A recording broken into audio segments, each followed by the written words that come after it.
So people are joining. We just start the webinar. We're going to wait 1 minute before we start. We're waiting for all the guests to join. In the meantime, Ramadan Karim, Sheikh, it's a pleasure to have you today. I know that it's end of the day, and you decided to spend it with us before you can break the fast. So thank you very much for taking the time to be with us. Thank Again, you. Ramadan Karim. It's my And pleasure being here today. Thank you very much. I look forward for the conversation. So let me start. Chef, so let's understand something because we read on the news, and recently I was in a conversation. Someone told me that Qatar has invested over $1 trillion in the public affairs, which include media on payroll, a lot of media, a lot of journalists on payroll, university funding in the West, many Western nations, and different public affairs, bringing influencers to Qatar, to Doha, and things like that. Even the airline company serve a service, the foundation serve a service. So can you share a bit more about the financial structures that help Qatar in some ways bind the world ideology and what they do with this ideology? What is the end goal of Qatar? And I heard one day that Qatar pledged support to the Muslim Brotherhood in a formal way. And I think that they call the pledge in Arabic, and you tell me if I'm wrong, baya. In Hebrew, it means a problem. In Arabic, I heard that it means also signing a deal. So love to hear your thoughts on that. Okay, so first of all, for you to understand, the Qatari regime is actually running a country with a bubble strategy. The bubble strategy is that one day is going to vanish. So they are renting loyalty for a period of time. The same thing, they betrayed Israel in 1996 by hosting Shimon Peres, and at the same time, they were hiring and promoting Muslim Brotherhood ideologists until 1999, where the whole world were shocked when they saw Osama bin Laden actually on Al Jazeera channel. So the main reason Qatar government do that, because they know they have no role if there is no mediation role for them, if there is no importance. So they're creating the importance of their existence in the region. That's why the Qatari government went after the Muslim Brotherhood. We had something in Qatar called Al-Ma'had al-Dini. Al-Ma'had al-Dini, they brought this guy, what's called Yusuf al-Qaradawi, to lead that. Yusuf al-Qaradawi, in that time, he ran from Egypt as a convicted terrorist, as a Muslim Brotherhood members. The same thing happened with a lot of jihadists that was actually being brought to Qatar by the former Minister of Interior in Doha because they were sharing similar ideology and they used them as weapons. So Qatar, they understand and they know for fact that without the existence of these people, nobody will gonna call them. So what happened after that?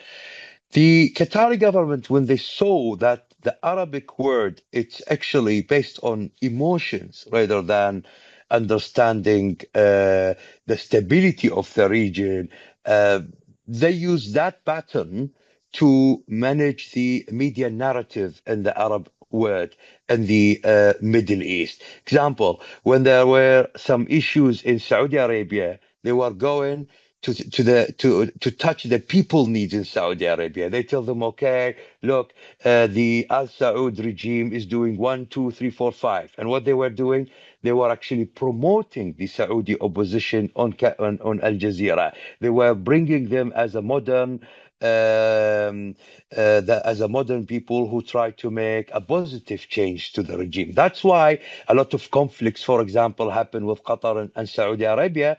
I remember 1999 or 2000, they had a conflict. The ambassador of Saudi Arabia being called back to Saudi, and then the similar conflicts start to come back again and again. The same thing they did with the Gaddafi regime. They at once is because if you remember, I've leaked some of Gaddafi regime records with the Qatari government a few years back, and it caused a lot of issues between the GCC countries, how they were planning to actually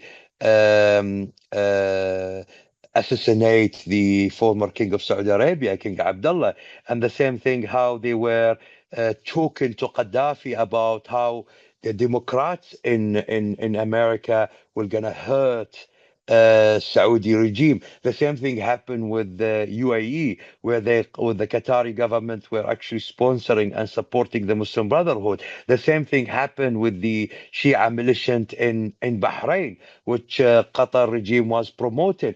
And there was a leaked recording between the former Prime Minister of Qatar and Ali Salman. They said, okay, we can mediate with you guys, between you and the government of Bahrain. That was an unnecessary move because the government of Bahrain didn't want that. And that guy recorded that conversation and actually is being published. So these small things, if you think about it from a bigger picture, you will understand how the Qatari governments operate. I mean, there is no need for us to have people like Taliban embassy in Qatar. The Americans, usually, we learn that the Americans, they don't really negotiate with terrorists.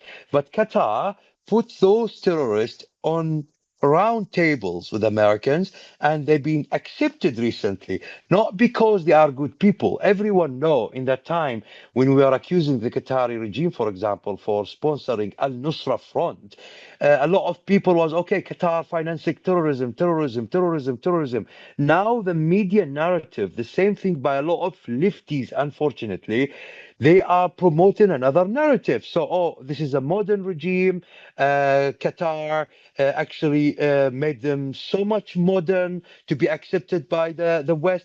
But you forgot that the same people were kidnapping American journalists, the same people were slaughtering American people. The same thing happening with Hamas. Now, even Hamas, the Qatari regime trying to put them as activists in front of the US government, and that was not acceptable. Everyone saw when they had the opportunity what they did, especially in 7th of October, and they're trying to explain to the world that, oh, whatever happened in 7th of October, that was a reaction. No, that was an action and a terrorist act. I Yes, myself, we're going I to speak was, soon more about Hamas. I love to go back yes. to what is the strategy of Qatar about giving this money, what they get in return, that probably we don't see in the media, probably is not heard by the public opinion. So they give this money to get something. Love to hear what is the something they get in return. Okay, so years ago, Khalid Al Hail Institute, we've done research about what the Qatari government are focusing on. And years later, I did through Khalid Al Hail Institute and the Muslim Brotherhood Watch, which are organization I've created, we basically find out that the same agenda being put by the same people, which General Z, Gen Z. Gen Z Qatar do believe that through what Sheikh Moza aimed in that time to establish Qatar Foundation, for example, to bring most of those universities from UK and from abroad, they believe that to have a loyal activist in the future, you need to give them money, but you don't have to give them directly. You need to actually not rent them. You need to buy them. How to buy them? When they go to those universities and put those fundings, when the students go, for example, and he study normal, say, oh, thanks to Qatar, they paid for my seat. The same thing Qatar did in Spain recently, which they announced Tamim bin Hamad's seat, for example, in Cordoba University. The same thing in Qatar. They've been calling them to come to Doha. What's more dangerous that in that study, we found out that Qatar regime is basically actually sponsoring some Jewish young teenagers, and basically they put a lot of ideologies that's anti the principle of peace within the region. That's why sometimes you see people like in pro what's called Palestine um, protests in America, in Canada, in UK, you can find some young Jews, but no one understands why. And when you ask them the question, myself, I asked why. Oh no, because our professors say, and we know we are grateful for whatever Qatar did. You're not grateful for whatever Qatar did. What Qatar is doing is dangerous, and that's why. Our policies shifted. So when you come and tell me, is the Qatari government have duties to actually give money to those universities? The answer is no, because a government like Canada, they put more than $50 million into what is called Islamophobia scam projects in Canada to fund Muslim Brotherhood fronts. The danger here that the same groups, they are promoting anti-Semitism. The same group using the government money to actually call for those protests to be in Canadian streets. Now the question is, why the government of Canada is not funding those universities instead of accepting monies from countries like Qatar? Now let's go to the American case. The American case is even more dangerous. American people, sometimes they get manipulated by such regime. Example, when you go to a city like New York, where everyone actually knows that Mamdani mother funded by the government of Qatar for her movies is not something we creating. It was a factual information, and there is evidence and pictures being put there. The same thing happened on how Qatar was approaching media nearby Trump. Funny thing, Qatar bought Tucker Carlson. At the same time, Qatar bought Max News. Max News is pro-Trump. They put $50 million there through a firm in London owned by Sheikh Sultan Al Thani. The same thing happened when they called some right-wing people to Doha to promote American values.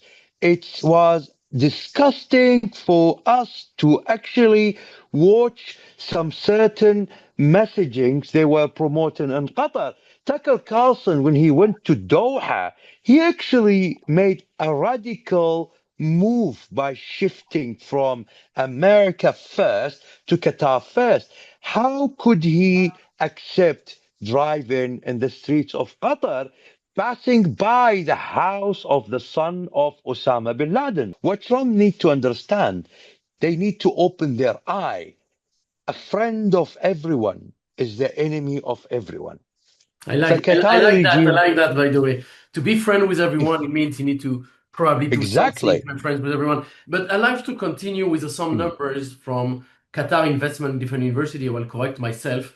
But to understand how deep Qatar is buying ideology, and then we're going to speak about the Muslim Brotherhood, what it means. And what you said, they pay, they bring ideology, but now the question is, what is the ideology? And you mentioned the Muslim Brotherhood, this big animal, what it is. I think that we hear about the Muslim Brotherhood in the news. We have right now new legislations around the world, and our team was also last week in Canada, in Ottawa, to testify against the Muslim Brotherhood.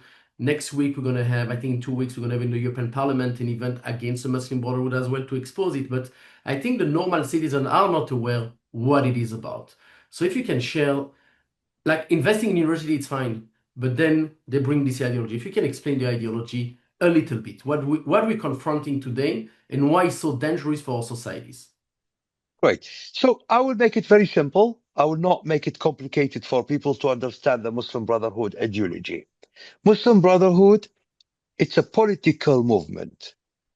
They have loyalty to a spiritual leader. For example, if Muslim Brotherhood members in Canada, they will never have loyalty to the government of Canada. They will have the loyalty to their spiritual leader, either he's in Egypt or anywhere in the world. The danger here that they are not willing to obey the rule of land. What they are willing to do is squeeze that regimes to take money to fund their movements. Where now the American government and UK government UK government 2015, they faced a lot of issues and obstacles to actually identify the Muslim Brotherhood as a terrorist organization for two reasons. Reason number one, they said it's it's a radical movement, and they have some radical thoughts that actually could lead to terrorism. But that's not enough for us to say they are terrorists. What the government of Canada, what the people don't understand, when David Cameron did that report, the Muslim Brotherhood spokesperson in UK publicly on TV warned the Prime Minister of UK. If you will say we are terrorists, we cannot guarantee some terrorist acts might happen in UK. That's a direct threat. The same thing, the same people, they wear the mask of reform in countries like UAE, in countries like Saudi Arabia, in countries like Jordan, Egypt, until they succeeded to take the power. They succeeded to take the power in Tunisia, and they were pretending and playing with the emotion of people that we were ruled by the Sharia law. But everyone saw that they basically, when they got the power, everything shifted. They moved the whole country resources and ideology to basically praise the spiritual leader. Now, the Muslim Brotherhood, are they a dangerous movement? Yes, I tell you what they're doing in UK now while we're talking. I am Muslim myself, but we have respect to other religions. We don't mean to provoke others in their own territories. That act, it only comes from the Muslim Brotherhood ideology. Example, I was shocked few days ago. I received a video. I know there were a church in Edgware Road that we were passing by all the time. And that's the only church serving the Christian community in that area. And I've been invited to go pray in that mosque. I said, I don't know there is a mosque in that area. All of a sudden, in a short period of time, some Muslim Brotherhood people, they actually gathered some money and they bought that church, converted to a mosque. Now, ask yourself this question. A lot of people got angry about this because that is a provocative action. So the reaction was the people were saying, why this should happen to us? Why it's in our own house? Why you take our own church? So people here will gonna get mad at Islam in general, not as those Islamist and radical Islamist movements. So this sort of things, you have to ask yourself the question, if this happened in country like Qatar, what would be the reaction? So a lot of Qatari donors basically put the money toward these actions in UK. Then what if some Christians go to Doha and gathered some money and bought a mosque and converted to a church? That will not happen because you are going to have a bloodbath, and that something is not acceptable. And the problem here, who accept that? The local councils. Who run the local councils? Muslim Brotherhood people. Now, go to councils like Bradford. I was shocked. All of them, most of them, is belong to Islamic Relief, for example. A lot of the NGOs, and when we say that the Islamic Relief is part of Muslim Brotherhood, they are upset about it. Where is the founder of Islamic Relief? He's actually in prison, a convicted terrorist in Egypt. And I've asked one of my friends who actually was in prison in that time in Egypt.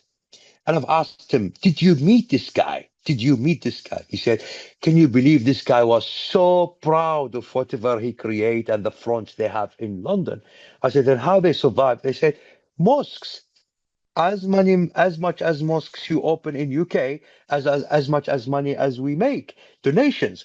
So this sort of things has to be controlled by government. Now, going back to whatever the government of Qatar doing in this specific case. Now, if we think about what is the model between the difference model between the Qatari government, how they spend their money, and the UAE government in the recent year, I'm here comparing because it's very visible and we can see it. For example, the anti-Muslim Brotherhood campaign and awareness, most of it is actually funded by people who knows the Muslim Brotherhood very well. Don't forget, like through my research, I find out that even Mohammed bin Zayed in UAE, he was actually his teacher was a Muslim Brotherhood, so he knows Muslim Brotherhood better than me and you and anyone else.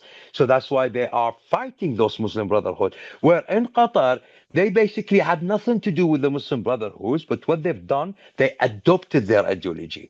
And that's the danger of the situation we have. The Qatari people are not Muslim Brotherhood. They have nothing to do with the Muslim Brotherhood ideology, but they are forced to accept it. My people want to live in peace, but the Qatari government, they want to create importance for them in the region rather than promoting stability in the region. And that's why I've been saying for our approach for the next few months is working toward a monitored sanction against the government of Qatar. Not because I am anti Qatar or we anti our own country, but we are anti the wrong behavior of the government of Qatar.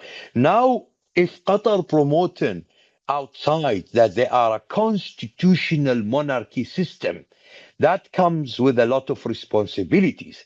Qatar currently, Qatari regime is not a constitutional monarchy system. We are an absolute monarchy system run by few people that influenced by few radical ideologies, and that is not acceptable by a lot of people. Now, Qatar promoting outside that the local people of Qatar is in full support of Tamim bin Hamad, and that is wrong because everyone saw what happened in Qatar a few years ago when they canceled the election. What happened? A lot of Qatari activists is actually went into the streets.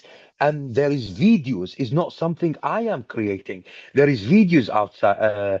You can find it online. The same thing happened with a lot. We call it Majlis strikes in Qatar, and it was very visible. And a lot of that activist is actually now in prison while we're talking. But government of And Qatar Sheikh, trying. I love to first. I wish good luck for the opposition that you lead, and definitely we love to see a change in the regime for you, for your people, as you mentioned. Let's not forget Qatar is a 2.8 million people nation. It's pretty small and has pretension to control the world. So Sorry, it's not true. We are not 2.8 million. The most of the people are foreigners, and the Qatari government did something very radical against Mhm. my own people, the founders' families of Qatar. They actually brought people from outside Qatar, giving them nationality, giving them the names of our own families. They don't even speak our language. They don't have same culture. You know why? To make a balance of power. Now, if Tamim bin Hamad and the government of Qatar, they are they are very proud of themselves and so much like confident, they would hire our own people to protect them, but they don't do that. They choose to bring people from other nations to protect them because they know Yeah. that the historic context of Qatar is coup after coup after coup after coup. So we have a few questions of the audience, but I think there was one question that's very Do important. you mind if I break my fast? Just 1 minute. Yes, and I think it's a good moment also to wish you and every Muslim person around the world Ramadan Kareem. Thank you. And no, I think it's kind of a iftar that we do together. So It's all um, right. I just take water and dates and I take one water and minute. date. Yeah. So, Ramadan Karim Sheikh, in the meantime, I will just want to Thank you. correct some of the numbers. Yeah. And when we look at the Qatar investment around the world, so first in the US level, Qatar is providing, based on some research, is the largest foreign donor with $7.7 billion donation to US schools. I mentioned many of the schools that receive this funding. There are schools that don't receive Qatar funding. There are schools that refuse to receive, and I think that we need definitely to see that our schools are free. And when they are free, they can speak out, they can create their own ideology and culture. And it is a very important point. One of the questions that we're going to ask the Sheikh right after that he break the fast will be the role of Al Jazeera, that place in the public affairs and the public diplomacy of these little nations that from a small piece of land tries to propagate a very extreme ideology. That will be one of the questions that we also have on the chat. And the second part will be the role of Qatar protecting Hamas and being 2 years sitting, the leader of Hamas being in Doha, speaking with the authorities, but also playing a dual role. Qatar was the leader of the negotiation. So that's something important also to hear. So Sheikh Ramadan Karim, Thank you very I hope much. first of all, for someone that didn't eat for the day, you had a lot of It's energy. okay. So, so thank you It's for okay. that. But I You're wanted to most go a welcome. little bit, and I have two issues that I'd love to discuss in the time that we have left. One is the role of Al Jazeera as a propagator of hatred and convincing, I will say, even Muslim communities around the world to be more extreme, more open to the Muslim Brotherhood ideology. But before that is how you see the role of Qatar protecting Hamas and playing a dual role, on one hand, leading the negotiation between Israel and Hamas to free the hostages, but at the second hand, hosting the Hamas leadership in the country. So where they stand and why we choose Qatar to lead this negotiation, as they, at the end of the day, is the US that help fixing the issue and not Qatar. So love to hear like your vision about the role of Hamas and how Okay. Qatar is using Uh, Hamas. Before I speak about Al Jazeera, I want to point one thing. I don't think anyone, I have a lot of friends that I spoke to that be part of this peace council. And the answer is very simple. Neither Israel or America chose Qatar to be a mediator. Qatar forced themselves to be a mediator. How? Because Qatar basically was controlling Hamas. They controlled Hamas leadership.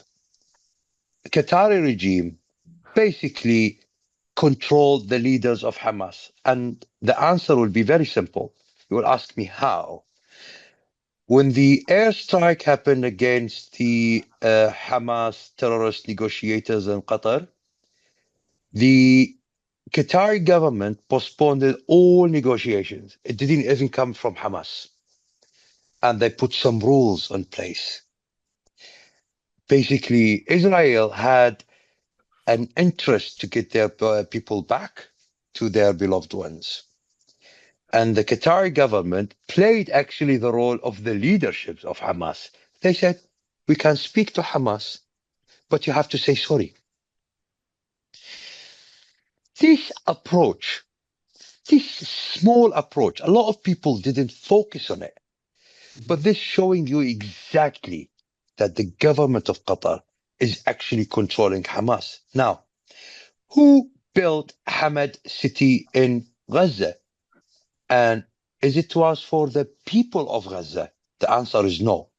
Why the only government in the world brought someone like Al Imadi to manage the Qatari office for what it's so called to build Gaza? But they were even speaking to the Israeli government to try to bring some funds in. But a lot of people don't really know how exactly this happened. I spoke to a very senior official and a good friend of mine in Israel. And I asked him this question. I said, how Al Jazeera brought their equipment into Gaza with all these restrictions? He said, no, basically, we've given them once the opportunity to bring those stuff inside because it was like a peaceful moments between us and they asked for it and we given them. I said, then what happened? He said, then they were smuggling because after that, what I'm talking about is years ago, not today. So not like in the recent years. Now, people like Ashraf al-Mashharawi, who's very active in Gaza, he produced all the documentaries in Gaza of what's called the ما خفي أعظم series in Gaza. Number three, the scenery of Hamas, how they are giving back the hostages. All this drama is masterminded by Al Jazeera producers. Now, that's showing you just one small narrative that you were not negotiating with Hamas. You are negotiating with the Qatari regime. So this sort of narrative and messagings and the same things that I've been anti for many years and explaining to people that the Al Jazeera channel is not serving us as Qataris because we have an opposition. We should have our voice there. Our people have a lot of issues internally, and we never saw anything about that. They've been focusing on the narrative of other countries, and they've been criminalizing some other regimes in the region, and they were the ones who actually friends with that regime. So we've learned from history in the past few years that Qatar, even if they come make peace with you, they will stab you at the back just 1 year or 2 years later. That happened with Gaddafi regime. That happened with Saudi Arabia 2014. With UAE happened with a lot of the governments in the world. In Israel happened in 1996. So a lot of people knows exactly what the Qatari government doing. 9/11, it was a big thing. I don't know how the Qatari government run away from that, but the whole point is that Qatari government hosted those radical people who actually was calling for this to happen. Yes, definitely. And we're going to take a few questions now that I have from the audience, and I will ask two in the same time. So we're going to try to run with them. So we have Gil Hoffman asking about the role of Qatar, if you know and if you have information about it, in funding anti-Israeli protests in the West on the post-October 7. And definitely we saw demonstration that some people were just doing demonstrations, so they don't work. They go day and night to demonstrate against Israel and to promote anti-West values. So do you know that there is Qatar involvement? And the second part, if you have Qatar funding in universities also in Europe, Belgium, France, and UK, what do you know about these two? Okay, let's focus on the first one because the first thing I do believe Qatar is behind a lot of those protests. Not only the protest, the people who's actually going outspoken, very radical outspoken about this. Example, even the Colombian president. Colombian president, if you go check the timeline and how he was in Doha, and after whatever he was calling in America, he'd been back to Doha with Sheikh Hamoza, with Sheikh Tamim. After what happened in America, you will understand that those regimes, they've been directly or indirectly encouraged by Qatar. Qatar have proxies when you talk about universities. So a lot of people who comes to the streets is coming from universities, and those people is basically sponsored by the Qatari government.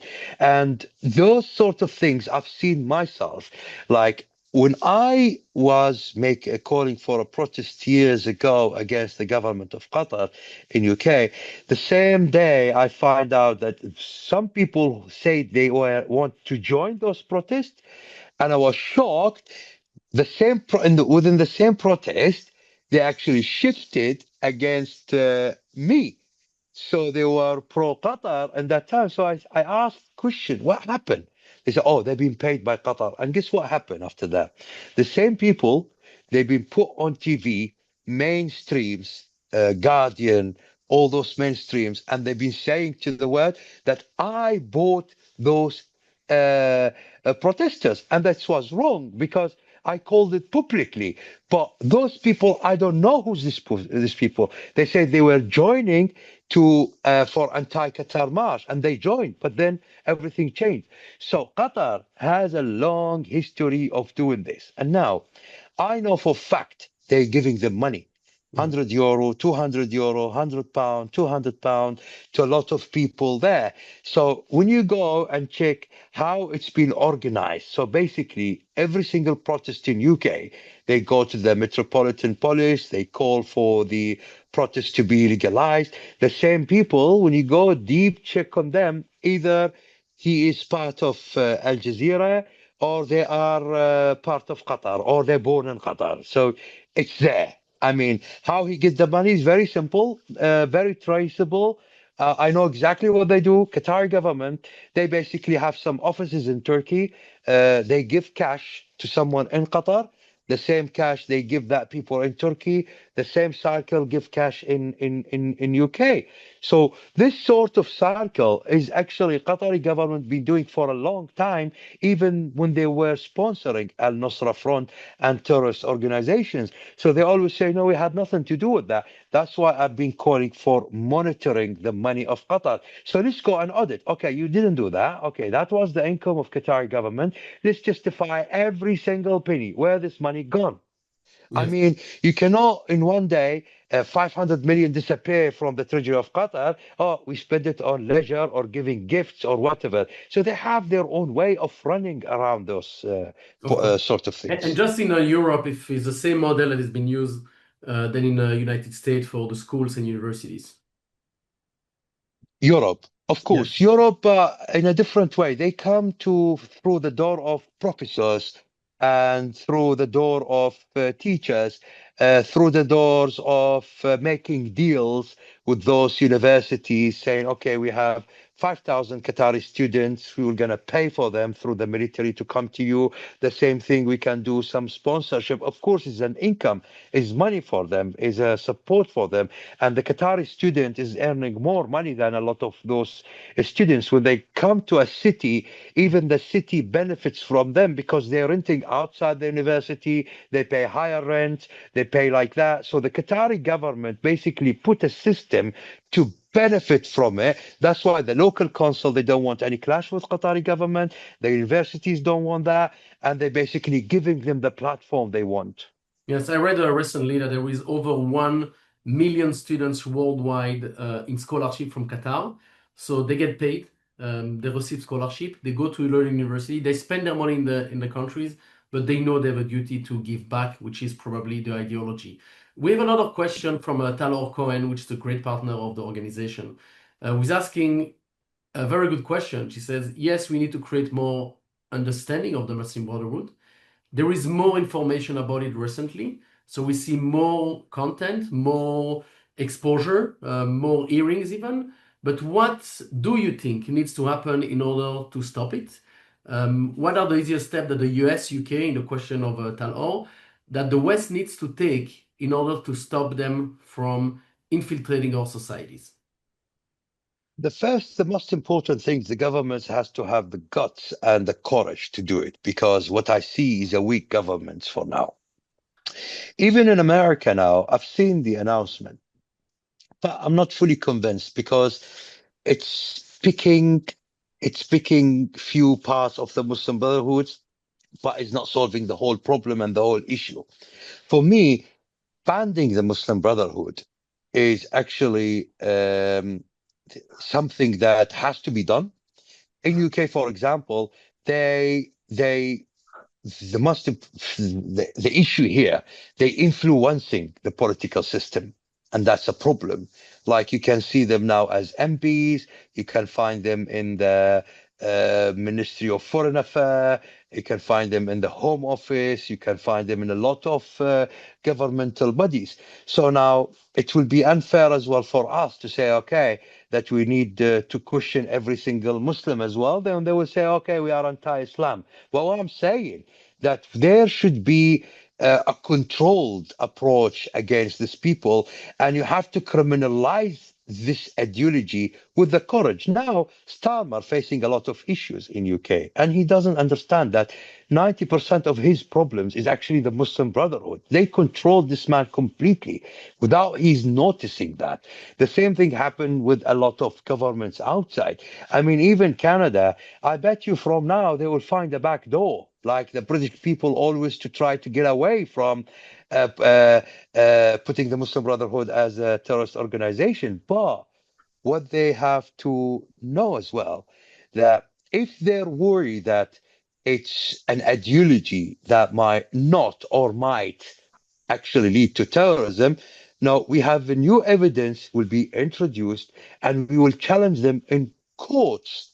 So that approach will force the governments like in Canada and other governments who's actually trying to say, oh, democracy is key, democracy is necessary for us on how we are dealing with this sort of issues. That's why I've called an initiative around May this year to basically create a workshop with a lot of lawmakers in the world in Washington to basically find the best way of declaring them as a terrorist organization. There is a lot of work has to be done.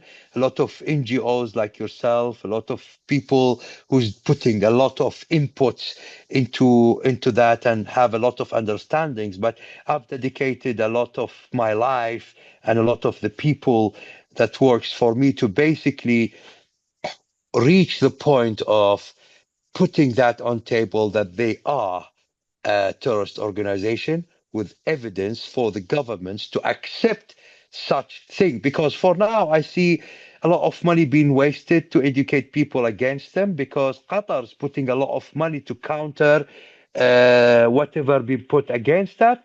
But the future, the near future, we're going to show that a different approach will going to help. And we are out of time, but I have to ask a question, a personal question to you, about the price that you pay in your life to speak out and how your life look these days. I assume you're not free to do whatever you want. The Qatar is after you, the Qataris. So, kind of my question is, how are you doing?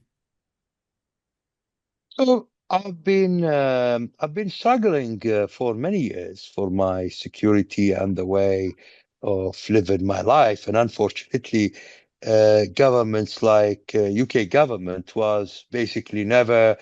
Can you believe I've waited 14 years for my asylum to be granted? 14 years without saying no, without saying yes. All what I was hearing that, oh, we don't want to create a clash with the government of Qatar. But, and yeah, I mean, fortunately, at the end of the day, uh, the fear of prosecution is basically winning. But I don't really care about whatever Tamim thinks or whatever the Prime Minister of Qatar thinks because I know them very well. If you think that fighting the Qatari government is basically putting fear on me and killing my courage, me and my own people, that's wrong. Historically, we've done it. We've changed the regime many times, and we can do it again. And we are proud people. The only thing we are protecting our people. I don't want now to come and expose my people as we were exposed 2017. And then when they made the peace and the project fall, then my people got exposed and they faced issues. Now we are more smart. We're doing the things in the right way.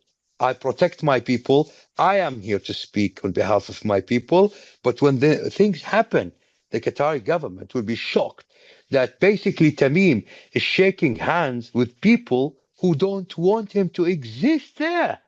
And that's the thing they faced in 2017. Tamim was shocked when his own cousin, Sultan bin Sa'im, who was saying hello to him, hand to hand, direct cousin, went against him and accused his own father of killing his father. There is a lot of people from the royal family of Qatar. They don't like what's happening in Qatar. The same thing with the founders' families of Qatar. What you see in the media, a lot of people who see in the media, can you believe? I will tell you something very funny. Can you believe the Qatari government found one guy? He has nothing to do with my family. I don't know. We don't know this guy. They gave him the last title. His name, Ali Al Hail. Nobody knows him. I don't know him.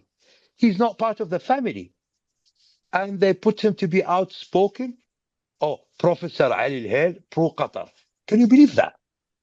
That is the thing we are facing. Mm. And they are doing it well. And this sort of things we're going to change because our people in Qatar, we are not racist, but we don't want you to do such things. Why don't you bring people and put them from the royal family? We don't care. Put them in your own family and then increase your own royal family. Don't put them as Qatari founder families, because they want to undermine the legitimacy of the founders' families of Qatar. And that's what we are facing. Yes. So, Sheikh, I want to say thank you for your courage, for your words. It's not easy to be in exile, far from country. Well, I hope you can return one day as one of the leaders and to rebuild Very Qatar. soon. And Very we soon. stand beyond you, and definitely we want to see a safer world, a safer Middle East. And we look forward to continue this conversation. I see that we have more questions coming, so maybe we're going to do a part two of this conversation. We had a lot of interest in you. I've put on the chat the list of the Qatar's donation to US University, to be exact, because I didn't add all the numbers exactly, but you have to look at that. It's impressive how much money is been going through the world, and I think that we saw many comments saying Qatar is buying opinions. Qatar is actually buying opinions, ideology with money, and that's something that needs to stop. I see that you want to have a closing word, so closing remarks, so please, Sheikh. Tasha, first of all, I'm very proud of you and proud of every single person who actually found his time to listen. And that's just giving me more strength to carry on, and happiness at the same time that the world still have good people, people who understand the difference between manipulation and truth. And I don't want people to actually believe in lie propaganda machine that created by people who have no morals. We are here to speak the truth, and we are here for the peace, and the peace Yes. will happen eventually. And thank you very much, and thank you. I thank everyone here, and definitely I'm happy to do part two for your people, and I'm proud of them, and I'm proud of you. Thank you very much. And let's end by wishing to all our Muslim friends around the world Ramadan Kareem and a good period of Ramadan and a peaceful period for Ramadan for everyone. Thank you. So I can go eat my sambusa now. Sambusak pizza, right? Thank you very much, sir. Thank you. Bless you. Bless Bless you. you. Thank you very Bye much. bye.